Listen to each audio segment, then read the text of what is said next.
ソニックといえば、超ハイスピードなアクションが魅力。ゲームのジャンルで言えば、まず間違いなくアクションゲームに分類されます。しかし、30年以上にわたるソニックの長い歴史の中にたった一つ、ソニックの RPG ゲームが存在します。しかもそのゲームでは総勢11体ものキャラクターが操作キャラになっており、さらにソニックアドベンチャーの続編とも言える、壮大な物語が展開されていました。そのようなパワフルな作品でありながら、売り上げは全世界で100万本にも満たない大爆死。そしてさらには、訴訟問題まで巻き起こってしまいます。今回は、ソニック唯一の RPG ゲームにして、最も数奇な運命にさらされた問題作、ソニッククロニクル、闇次元からの侵略者について徹底解説していきます。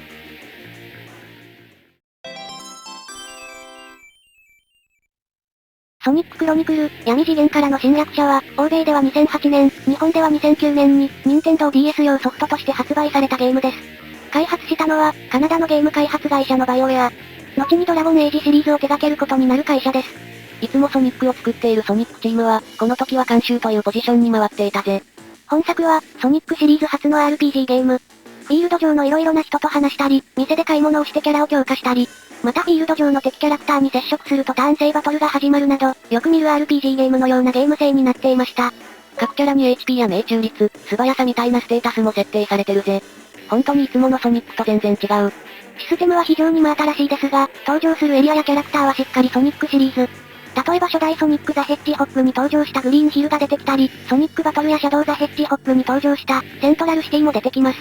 さらにキャラクターで言うと、主人公のソニックをはじめ、テイルス、エミー、ナックルズといったおなじみの面々はもちろん、シャドウやルージュ、オメガ、エッグマン、さらにはクリームやビップなんかも出てきます。歴代のメインキャラ大集合って感じだな。おまけ要素としてソニックたちのこれまでの活躍や、ソニック界の専門用語もまとめられているので、ソニックのファンブックのような側面もありますね。そして今作は、ソニックシリーズの大名作、ソニックアドベンチャーの物語を踏襲しています。今作の物語は、ソニックたちがエッグマンを打ち倒す場面からスタート。その後平和な世界で気ままな冒険をしていたソニックの元に、テイルスから緊急連絡が入ります。なんとソニックの仲間であるナックルズが、マローダーと名乗る謎の組織に誘拐されてしまったとのこと。そしてナックルズの誘拐から始まった今回の冒険は、カオスエメラルドやマスターエメラルドを巻き込んだ壮大なものになっていき、さらにはソニックアドベンチャーで登場した、古代ナックルズ族との関わりも見え隠れするようになります。めちゃくちゃ面白そう、ワクワクしてきたぜ。それでは続いて、今作のストーリーをご紹介しましょう。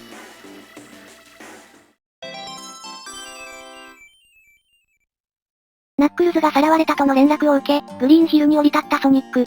その道中でエミーとも合流し、一緒にセントラルシティを目指します。そんな時、二人の目の前に謎の黒ずくめの人物が現れました。テイルスからの通信によると、この黒ずくめの人物は、ナックルズを誘拐したマローダーの一味とのこと。マローダーはソニックを止めようとしているようで、二人に襲いかかってきます。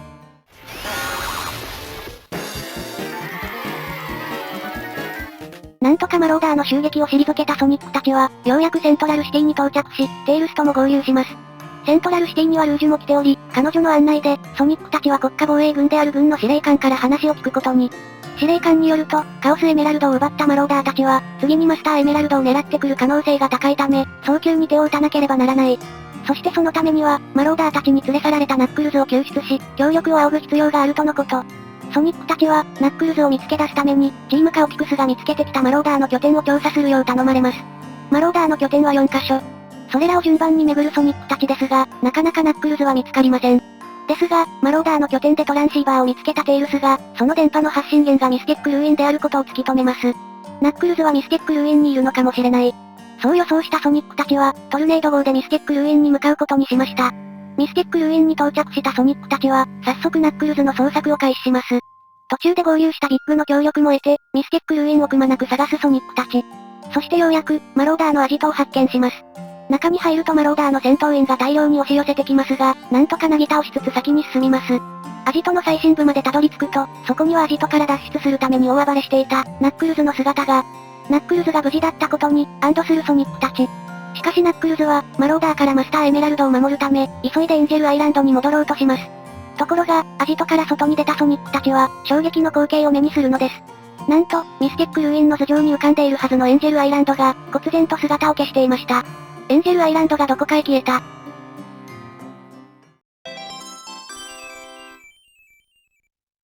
これまで幾度となく落下を繰り返してきたエンジェルアイランドですが、移動したのは初めてです。一体何が起きてるんだ。ソニックたちは一度セントラルシティに戻り、状況を整理します。振り返ってみると、これまで巡ってきたマローダーの拠点はどこも、かつてエッグマンが基地として使っていた場所でした。さらにマローダーが使っていたロボットたちも、エッグマンが昔作ったもの。もしかしたらマローダーたちは、エッグマンの指示で動いているのかもしれない。ソニックたちはさらなる手がかりを求めて、エッグマンを探すことにしました。エッグマンの痕跡をたどり、ついにエッグマンの元までたどり着いたソニックたち。今回の事件もエッグマンの仕業ではないかと問い詰めるソニックですが、エッグマンはむしろ怒り心頭。今回の件はエッグマンの仕業ではなく、むしろエッグマンも、自分の基地やメカを勝手に使われて怒っていました。エッグマンの調査によると、マローダーたちの本当の目的はカオスエメラルドではなく、マスターエメラルド。しかしマスターエメラルドがあるエンジェルアイランドの周辺は、マローダーの動きを察知した軍によって厳重に警備されていました。そこでマローダーたちは、まずカオスエメラルドを入手し、それを使ってマスターエメラルドを引き寄せようとしたのです。その結果、エンジェルアイランドごとマスターエメラルドが引き寄せられたため、エンジェルアイランドが忽然と姿を消したとのことでした。そしてエンジェルアイランドが引き寄せられた先は、マローダーの本部がある、メトロポリス。ソニックたちはエッグマンと一時休戦し、共にマローダーたちを倒すべく、メトロポリスへ向かいます。メトロポリスへ向かう途中で、ソニックたちはシャドウと遭遇。シャドウは行方不明になったオメガを探すためにメトロポリスを目指していたそうですが、ここでマローダーの妨害に遭っていたそう。ソニックはシャドウも仲間に引き入れ、マローダーたちの本部を目指します。しかし先を急ぐソニックたちの前に、マローダーの妨害が入ります。目の前の人物は自らを、ノクターン族のジェイドと名乗り、頭のマスクを外してみせました。その姿を見て、ソニックたちは驚きます。ジェイドの姿は、ナックルズと同じ駅ブナだったのです。パーフェクトカオスによって、ナックルズ族以外の駅ブナの種族は全滅したはず。そして今やナックルズ族も自分一人となり、自分がこの世でただ一人の駅ブナ。そう思っていたナックルズは、目の前に突如現れた駅ブナの女に動揺を隠せません。ジェイドの話によれば、ノクターン族はかつて不当にこの世から追放され、ずっと帰る手段を探していたそう。そして今、偉大なる指導者、ノエムの指揮のもと、再びこの世界に帰ってこようとしているそうです。自分たちの悲願のため、ジェイドはソニックたちに襲いかかってきます。なんとかジェイドたちを退けたソニックたちですが、突然の出来事に驚きが隠せません。特にナックルズは、予想だにしなかった同種族との出会いに激しく動揺していました。とはいえ、このままマローダーの好きにさせるわけにもいきません。ソニックたちはエッグマンの案内のもと、メトロポリスへの侵入を試みます。その道中、ナックルズは仲間たちに、ノクターン族の伝説を話します。遠い昔、ノクターン族は多くの部族を倒し、世界の大半を支配していた。そんなノクターン族と唯一渡り合っていた一族が、ソニックアドベンチャーに出てきた、パチャカマ率いる古代ナックルズ族。つまり、ナックルズの先祖たちだった。しかしある日、ノクターン族は一人残らず、突然姿を消した。それにより最大のライバルが消えた古代ナックルズ族たちが、一気に世界を支配することになったのです。話に聞いていたノクターン族が今、自分の目の前に現れた。ナックルズはまだ気持ちの整理がついていませんでしたが、それでもマスターエメラルドを守るため、必要とあらば迷わず戦うとソニックに伝えます。メトロポリスに乗り込んだソニックたちは、二手に分かれて行動を開始します。エンジェルアイランドに乗り込み、マスターエメラルドを取り戻すグループと、地上から援護するグループです。エンジェルアイランド組がなんとか島に到着すると、そこにはすでに大量のマローダーたちが待ち構えていました。マローダーたちの猛攻を切り抜け、エメラルドの祭壇を目指すソニックたち。そして祭壇までたどり着くと、そこにはメトロポリスの手前で遭遇したジェイドと、もう一人謎の人物が立っていました。ノエム様、あのハリネズミが現れました。ジェイドがそう声をかけます。この謎の人物こそ、マローダーのボス、ノエムでした。ノエムとジェイドに立ち向かおうとするソニックたちでしたが、その前に大量のマローダー兵が立ち塞がります。倒しても、次々と現れるマローダーたち。ソニックたちはさすがに限界を迎えつつありましたが、そこに、地上から援護をしていたテイルスたちが合流。エッグマンのテレポート装置で、ほとんどのマローダー兵を別の場所にテレポートさせます。そしてついに、ソニックたちの前にノエムが立ちはだかります。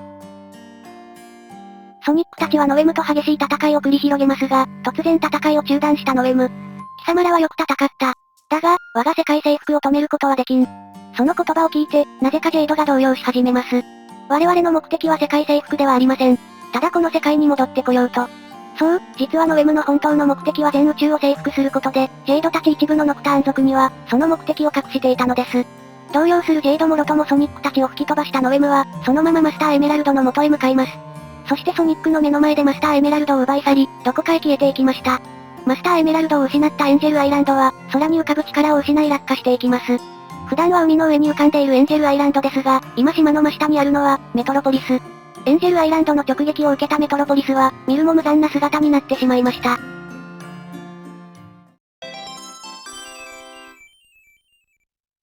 ソニックたちが目を覚ますと、空に見たこともない穴が開いていました。一緒にいたジェイドによると、この穴は次元ワークホール。ノクターン族が長年閉じ込められていた、トワイライトスペースという場所に繋がっているそうです。そしてノエムは、マスターエメラルドを持ってトワイライトスペースへ帰ってしまったとのこと。ジェイドたちノクターン族は、かつて古代ナックルズ族がパーフェクトカオスに襲われた直後、突然トワイライトスペースに追放されてしまったそうです。そして長い年月をかけて、一時的になら元の世界に帰る術を編み出しましたが、完全に元の世界に帰るには、マスターエメラルドの力でワープホールを開く必要があるとのこと。ジェイドはただ、ノクターン族を元の世界に戻すためにマスターエメラルドの力を欲していましたが、ボスであるノエムはそれだけでは飽き足らず、マスターエメラルドの力で世界征服を目論んでいたようです。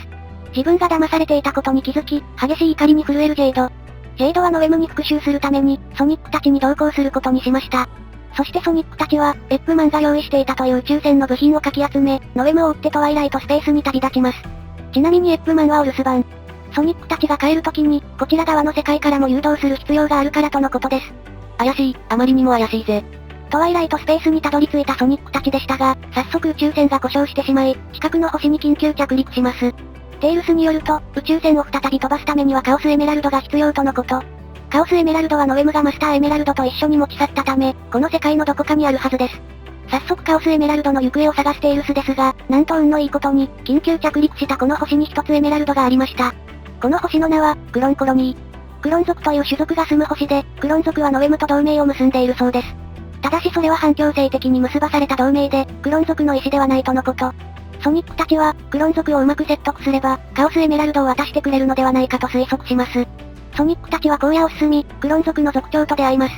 族長の話によると、クロン族もかつては別の世界に住んでいたが、その世界を暴力で支配した結果、このトワイライトスペースに追放されてしまったそうです。そして今では、ノエム率いるノクターン族の言いなり。さらに、クロン族にとって大事な施設である工場も、ノクターン族に奪われてしまったとのこと。ソニックたちの予想通り、クロン族はノクターン族の支配から逃れたいと思っているようです。そしてノクターン族に奪われた工場の中に、ソニックたちが探しているカオスエメラルドも隠されているそう。ソニックたちはクロン族と交渉し、工場を取り戻す代わりに、カオスエメラルドを譲り受けることにしました。クロン族の工場はノクターン族が作ったバリアに覆われており、このバリアを解除できれば、クロン族が突入することができます。ソニックたちは荷物の搬入口から工場に侵入し、バリア発生装置を目指します。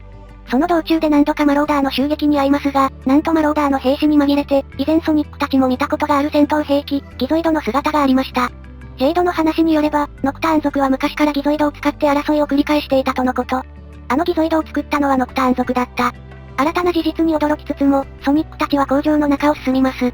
そして見事、工場を覆っていたバリアを解除することに成功。クロン族たちが工場に突入し、ノクターン族を追い出すことができました。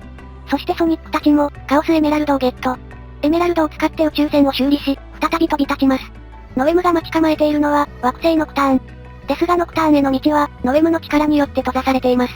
突入するためには、カオスエメラルドの力が必要です。ソニックたちは他の星々を巡って、カオスエメラルドを集めて回ることにします。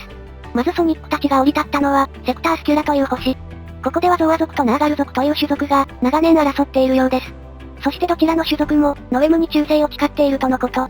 ソニックたちはまず、ナーガル族の女王に話を聞きます。ナーガル族の女王によると、今はゾワ族とナーガル族の力が拮抗しているが、最近ゾワ族が秘密兵器を手に入れたようで、その均衡が崩れるかもしれないそうです。そこで、ソニックたちがゾワ族の秘密兵器を奪ってくれば、ノエムからもらったカオスエメラルドを渡してくれるとのことでした。ソニックたちは続いて、ゾワ族のエリアに足を踏み入れます。ゾワ族の秘密兵器の情報を集めるソニックたちでしたが、どうやらその秘密兵器というのは、カオスエメラルドのことのようです。ノエムはゾワ族とナーガル族の両方にカオスエメラルドを渡していたみたいです。ゾワ族の指導者に会いに行くと、自分を倒せば秘密兵器を渡してやるとのことなので、ちゃちゃっと倒してありがたくちょうだい。ちなみにその後の会話を聞くと、ゾワ族もノエムに反旗を翻すタイミングを狙っていたようで、今後はソニックたちに協力してくれるとのこと。隠してゾワ族からカオスエメラルドを引き受けたソニックたちは、その足でナーガル族の女王の元に向かい、女王にカオスエメラルドを見せます。すると女王は、ノエム様はゾワ族に対抗するための力として、この宝石を与えてくれた。しかし本当は、ゾワ族とナーガル族の両方に宝石を渡していた。つまり、我々は騙されていたということか。と、ナーガル族がノエムに騙されていたことを悟り、ノエムに反旗を翻します。ソニックに自分たちのカオスエメラルドを渡し、今後ソニックたちに協力することを約束してくれたのです。続いてソニックたちが向かったのは、セクターチャリブ。この星には、ボクサーと呼ばれる種族が住んでいました。そしてここには、カオスエメラルドの反応が2つあるそうです。このセクターチャリブでは、支配者であるサイコマスターが住民たちの心を操ることで、平和を保っているとのこと。下手に動くとソニックたちもマインドコントロールされてしまうため、これまで以上に慎重に動きます。ナッコ、頼むから油断しないで。ソニックたちがセクターチャリブを探索していると、住民の一人が近づいてきます。彼の名前はテーベ。テーベはテレパシーでソニックの心を読み取り、ソニックたちがカオスエメラルドを探していること、セクタースキュラの問題を解決したことなどを知ります。住民も心読む力持ってるのか。恐ろしい星。テーベはソニックたちに、自分の家に来るよう頼みます。ソニックたちがテーベの家にたどり着くと、テーベはセクターチャリブが直面している問題について語り出しました。セクターチャリブは、以前はサイコマスターの下で平和に暮らしていたそうです。しかし、最近サイコマスターがカオスエメラルドを手に入れ、その力で住民たちの心を操り始めたとのこと。テーベのいる地域はまだサイコマスターの力が弱い地域なので、テーベは正気を保っていますが、それも時間の問題だそう。テーベはソニックたちに、サイコマスターからカオスエメラルドを奪い、セクターチャリブに再び平和を取り戻す手伝いをしてほしいと頼みます。ソニックたちはテーベに協力することにしますが、その時テーベの仲間の様子が、突然おかしくなりました。テーベの仲間たちも、サイコマスターに心を奪われてしまったのです。もう時間がない。テーベの仲間をなんとか退けたソニックたちは、早速カオスエメラルドを探し始めます。セクターチャリブをくまなく探索するソニックたち。なかなかエメラルドの情報は見つかりませんでしたが、そんなソニックたちの前に、サイコマスターの側近が現れます。そしてその側近の手には、カオスエメラルドが、襲いかかってきた側近を倒したソニックたちは、見事一つ目のエメラルドを手に入れることに成功します。そして残る一つのエメラルドは、サイコマスターが持っている。ソニックたちは、サイコマスターの元に急ぎます。そしてサイコマスターとの戦いに見事勝利したソニックたちは、二つ目のエメラルドもゲット。セクターチャリブにも、再び平和が戻りました。そしてテーベは、これからはソニックたちに協力するとも約束してくれました。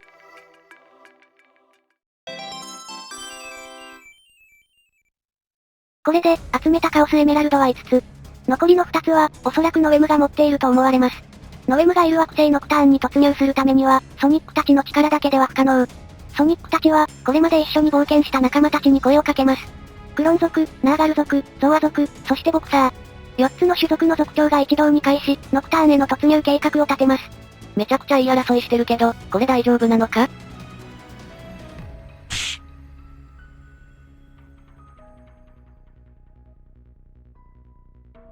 問題なさそうです。さすがエミーちゃん。惑星ノクターンには強力なバリアが張られており、さらにそのバリアには触れたものを消滅させるほどの強いエネルギーが流れているとのこと。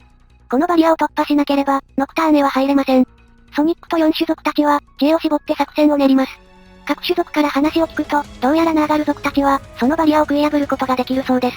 そこでソニックたちは、ある作戦を思いつきました。まずテーベたちボクサーが、テレパシーを使ってバリアの弱い部分を探り当てる。そして、ゾーア族のミサイルにクロン族の技術でエネルギー遮断機能をつけて、それを惑星ノクターンのバリアに打ち込む。それでバリアに流れるエネルギーを一時的に遮断し、その隙にナーガル族がバリアを食い破り、ソニックたちが中に突入。4つの種族全員の力が不可欠な、一大作戦です。かなり綱渡りな作戦ではあるが、もうこれしかない。ソニックたちは覚悟を決め、惑星ノクターンへの突入を試みます。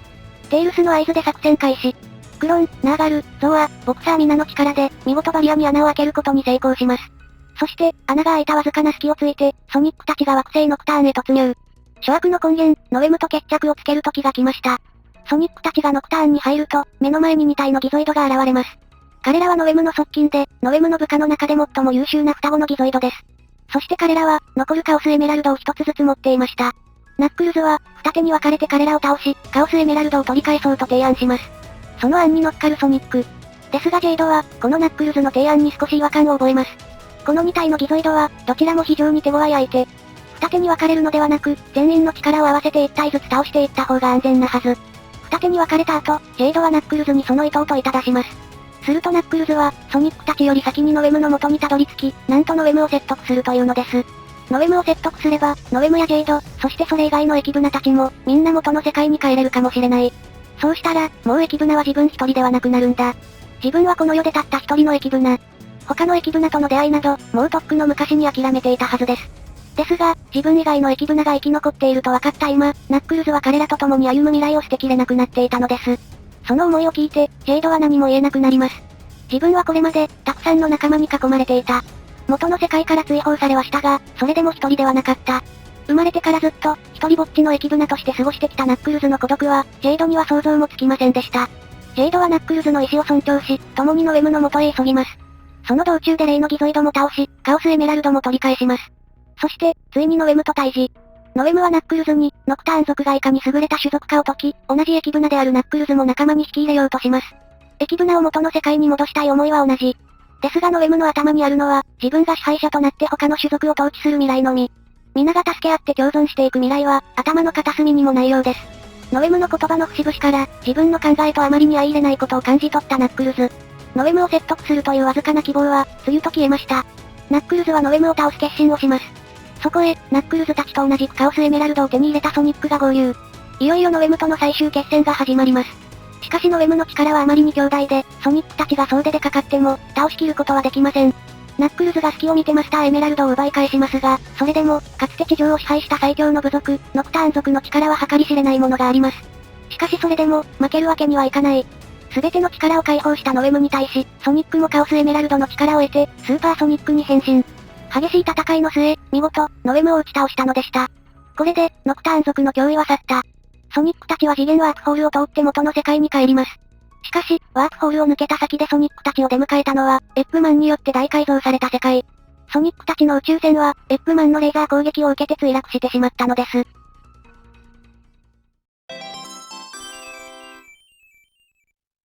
以上が、ソニッククロニクルのストーリーになります。最後の最後ですごいどんでん返し。続きがめちゃくちゃ気になるぜ。この終わり方からもわかるように、今作は最初から続編ありきで作られていました。しかし、これだけ盛大に伏線を張っておきながら、結局今作の続編はお蔵入りになってしまったのです。なんだって？しかも、ソニッククロニクルの開発元のバイオウェアによると、シナリオの執筆も完了していたとのこと。そこまで進んでたのに、なんで続編が頓挫したんだろう。すごい不完全燃焼。正確な理由はわかりませんが、おそらく理由は2つあると考えられます。1つ目は、今作の評判があまり良くなかったこと。今作の売り上げは全世界で100万本にも到達しておらず、これはソニックシリーズの中ではかなり低い数字です。売り上げが伸び悩んだ理由は、やはりソニックと RPG の相性が良くなかったことが一番の理由でしょう。RPG だとどうしてもスピード感は出しづらいもんな。またそれに加えて、発売時期も良くなかったと考えています。今作は RPG であるがゆえに、ソニックのスピード感はあまり味わえませんが、その代わり RPG ならではの重厚なストーリーとキャラの多さが魅力です。特にストーリーはソニックアドベンチャーの流れを組んでいるので、ソニアドファンには大いに刺さる内容になっています。ですが、このソニッククロニクルが発売されたのは、ソニックアドベンチャーが発売されてから約10年後。リブート作のソニックアドベンチャーデラックスから数えても、約5年後となっています。当時ソニックを遊んでいたメインの層は小学生くらいの子供たちだったでしょうから、5年も経つとほとんどの子が中学生や高校生になってしまいます。そして中高生にもなると、ソニックを手に取る人は激減するはずです。つまりソニックアドベンチャーに熱中したプレイヤーの大部分が、このソニッククロニクルが発売される頃には、ソニックから離れてしまっていたと考えられます。これは、ソニックアドベンチャーのネタを売りにしていた今作にとっては、非常に致命的です。またもう一つ、今作の操作は基本的にタッチペンで行われます。バトル中のコマンド入力はもちろんですが、フィールドの移動もタッチペン操作になっていて、十字キーは使わないんですね。この仕様も、今作があまり評価されなかった一因になっていると思われます。バトル中のコマンドは100歩譲っていいとしても、フィールドの移動はタッチペンだとやりづらそうだぜ。タッチペン操作は任天堂 DS の大きなアピールポイントですが、ソニッククロニクルが発売されたのは、DS 発売から約4年後。この頃になると、タッチペン操作を前面に押し出したゲームは少なくなってきます。なんだかんだボタン操作の方がやりやすいっていう風潮になってきて、タッチペン操作はゲームの一部だけで使われることが多くなったんだよな。そんな風潮の中で、このソニッククロニクルはタッチペン操作のみというゲーム性で出してしまったために、操作しづらいという印象を持ったプレイヤーも多かったのではないでしょうか。個人的には、例えば2005年にこのゲームが発売されていたら、もっと評判になっていたのではないかと思っています。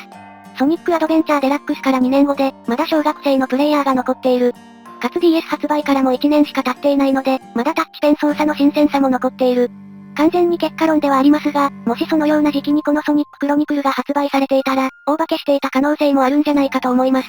タイミングって本当に大事。そして、今作の続編がお蔵入りになった大きな原因と考えられているのが、訴訟問題です。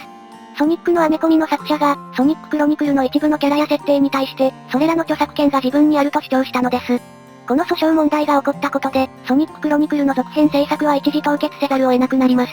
加えてこの間にソニックシリーズの方針が大きく変わり、これまでのような重厚なストーリー、多数のキャラが登場するような作品はしばらく作られなくなります。2010年あたりから、操作キャラはソニックのみ、ストーリーも最低限にしたゲームが続くんだよな。このような時代の流れも相まって、ソニッククロニクルの続編制作はどんどん下火となり、結局お蔵入りとなってしまったんですね。残念、あまりにも残念だぜ。ナックルズ以外にも駅ブナ族が生き残っていたという、非常に面白い設定を盛り込んだソニッククロニクル。ただ残念ながら、その結末はあまりに後味の悪いものとなってしまいました。このシリーズが続いていたらどんな物語が展開されていたのか、想像せずにはいられません。以上、ソニック唯一の RPG ゲーム、ソニッククロニクル闇次元からの侵略者の解説でした。